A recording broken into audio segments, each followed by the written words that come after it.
Top 10 facts only in the Philippines. Number 1, sarili mong pera sa SSS o GSIS, pinapautang sa iyo na may malaking interest. Only in the Philippines. Mataas ang standard pero mababa ang sahod.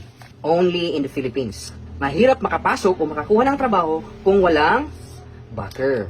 Only in the Philippines. Maliit ang sahod pero malaki ang kaltas sa SSS, Pag-ibig, PhilHealth, BIR o GSIS. Only in the Philippines pa rin. Pag late ka, kaltas. Pero pag nag-overtime ka, thank you lang yung ibibigay sa'yo. Only in the Philippines. Kasama sa requirements ang physical appearance, dapat maganda, guwapo, sexy o macho. Tapos meron pang age limit at height requirement. Only in the Philippines. First time job seeker, hinahanapan ng experience.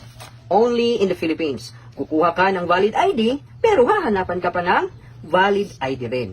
Number 9, only in the Philippines. Pag magaling ka sa trabaho, dinadagdagan ka ng trabaho. Hindi dinadagdagan ang sweldo. At panghuli, only in the Philippines. Presyo ng mga bilihin ay mataas, ngunit ang sahod ay di tumataas.